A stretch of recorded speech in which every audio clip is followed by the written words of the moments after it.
Hello there. Now, as a lot of you know, I did a review years ago now, I think it is, of the first Tron film. And I say the first Tron film because at that time, I didn't think there was going to be any more Tron films. So as far as I was concerned, at said time, it was the first and last Tron film. A film that was significantly overlooked, and underappreciated. But lo and behold, here I am after just witnessing the sequel. And yes, it is apparently a direct sequel to the original film, set obviously some time after. Now, there's going to be a few spoilers for this film, so if you don't want to know anything about it, just turn it off now, because I'm going to put spoilers in. And for those that you are left, here's my opinion of the latest Tron film. Now, as we are maybe aware or not aware at this given time, depending on how much interest you've had in the film, Jeff Bridges reprises his role as Flynn, and Bruce Boxleitner is in it, but he doesn't really get to be the Tron character. See, this is the funny thing, which annoyed me to a degree with this film. It's still called Tron, isn't it? But Tron really isn't in it. So it's... Let me try and parallel this something to you. What sort of film? I mean, it's like calling a film Darth Vader, where Darth Vader's in it for 2 minutes, isn't it? It really wouldn't make a lot of sense. Or the Turtle film, where there really is no turtles in it. It's a misleading title, in my opinion. They should have called it something else. But that's the angle they've gone for. Obviously, they couldn't call it something completely different from Tron. But if they're going to call it Tron, then Tron should really be one of the more central main characters in it. He is in it to a very small extent. Now, I don't want to give too much away as regards Tron, but he is in it, and he's not. Now, I'll leave you to see the film, but rest assured he's in it to a small, and I mean small, degree. It is nice to see Bruce Boxleitner back again anyway, and he is reprising his role as the original character in the first Tron film. But as we know, he played Tron as well, so he essentially played 2 roles in the original film. So, look, I'm not going to say any more on the subject. It's nice to see him, but unfortunately, his character, Tron or otherwise, seems to be sort of like superfluous to the story, almost unimportant, just there for the fact of fans, which is a shame, big shame. Now, Jeff Bridges, I think Jeff Bridges is probably one of the coolest people on the face of the earth. I might be showing my age a bit now, and unfortunately so is he, which draws me to a problem with it. See, Jeff Bridges plays 2 parts. Well, Jeff Bridges plays 1 part, but there's 2 Jeff Bridges. Yes, you've probably all heard about it. There's a CGI Jeff Bridges. Now, it may just be me, or maybe you share a similar opinion of it, that CGI people still do not look real. And there's 2 key elements that really let it down for me as regards to Jeff Bridges' CGI counterpart. Mainly the eyes. When you look at the eyes of the character, they don't seem to see. They're moving and functioning, but it's like they're blind. They don't see. There is no sight in them. There's devoid of life. It's no soul there. There we go. I think that's the best way of summing it up. When Jeff Bridges' character looks around, who looks angry or sad or put out, you look into the eyes, there is no character or soul. It's soulless because it's artificial, and it doesn't work. And the next problem I've got is the mouth. Why in heavens on earth can they not seem to get a CGI mouth that seems to function like said human mouth? Now, I know I'm splitting hairs possibly about it, but I seem to spend most of my time when the CGI Jeff Bridges character was on the screen trying to find faults with it, and believe me, there's a lot of them, i.e. the eyes and the mouth, and it frustrated me. I wish they hadn't gone down this route with the film. I wish they'd gone down a different scenario with the story, so that they didn't have to imply that there's still a younger version of Jeff Bridges running around in the film. So, I'm not going to give too much away why there is a CGI variant of Jeff Bridges, but there is. So, it's a large problem in the film for me.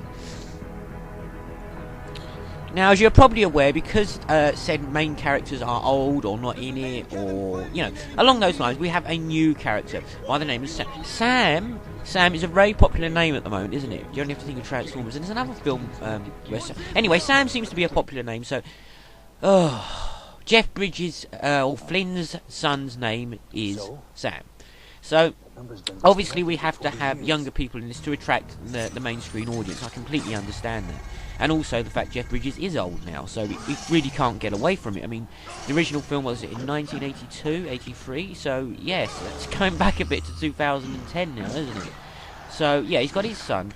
And the film literally transpires that in 1989, Jeff Bridges' character just vanishes.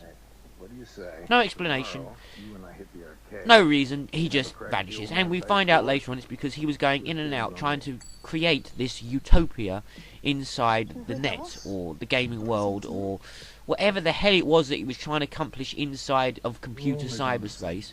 He's accomplished. He's trying to build heaven in cyberspace. Does that make sense to you? To me, to a small extent. So that's essentially what it is, and he vanishes in 1989, leaving his son an orphan. So now we jump forward, and his son is a man, 27 years old. He's a rebel without a cause. A bit like the latest Star Trek film, where they portray Captain Kirk, no father figure, so he is a rebel without a cause, and this is very similar. Now, from what I've said so far, you probably think I'm coming down very negatively on the film. Well, maybe my hopes were too high, and in that case, that's my own problem, my own fault. I mean, let's face it, it's been a hell of a long time, and no film can live up to the hype or the expectations, I don't think, ever. Let me take Transformers, for instance, because it's directed by Michael Bay. Transformers has no nostalgic feel whatsoever. The films that Michael Bay has directed for Transformers are utter shite. You know my opinions on Michael Bay's direction and films. Shite. And I'll say shite once more. And he is an ass director. But at least with Tron, they've gone some way to appease the original fans, to give you some sort of nostalgic quality. There's a lot of homages to the original film. They've done a very good job. The problem with me is the film seems to be split into 3 segments. We have 40 minutes of action non-stop, very hard-hitting, fast-paced. Something's happening every second. We got the bike chases, it's brilliant. The first 40 minutes, excellent. I was riveted. The next 40 minutes is exposition and backstory, and I'm sorry, it was boring. Not a lot happening, and I didn't really care for it. And then we get the last sort of like 15-20 minutes to round up the film. So, it's difficult for me, but I suppose if I was to try to give you, to be fair, a roundup on a scale of 1 to 10, I know this is going to seem really, really mean. I couldn't really give it higher than a 6. As I said, maybe my expectations were too high, but it could have been so much better. It could have been worse. Hell yeah, if Michael Bay directed it, it could have been an absolute pile of shit. There's so many nods to the original film that it seems like it's been done for the original fans of the film. So, and from that perspective, it's great. And music being done by Daft Punk, they have a retro, nostalgic feel to them, which they always have. That's pretty much how they built out their career. And I couldn't think of a better band to represent the kind of crossover between, the very early 80s and 2010. They seem to cross over really nicely between the two. Look, I sound like I'm really being negative, and I'm just splitting at hairs. I'm not. I'm just trying to explain to you my opinion of the film. So, it's good. The film was a good film. Just not nearly as good as I hoped or wanted it to be, or think that it could have been. I hope there will not be any sequels to this. I hope that we'll just leave it, let it rest now. Leave well alone, and yeah. So, as I said, out of a 1 in 10 rating, I said I sound really mean. I couldn't give it higher than a 6, but it is definitely worth seeing. If you've never seen the original, I still would probably say it's more worth seeing from that perspective. It works pretty much as a standalone film without the original. It pretty much sums up everything in the exposition of the 40 minutes, sort of like midway through the film. So, yeah, it was good. I enjoyed it. I'd love to know your thoughts on it when you've seen it, just from my perspective. Obviously, age gaps would vary your opinion on it, I would imagine, but maybe I'm wrong. I'd like to be proved wrong anyway, so, hey, look, let me know what you guys think of it. Here's what I think, and see you lot out there.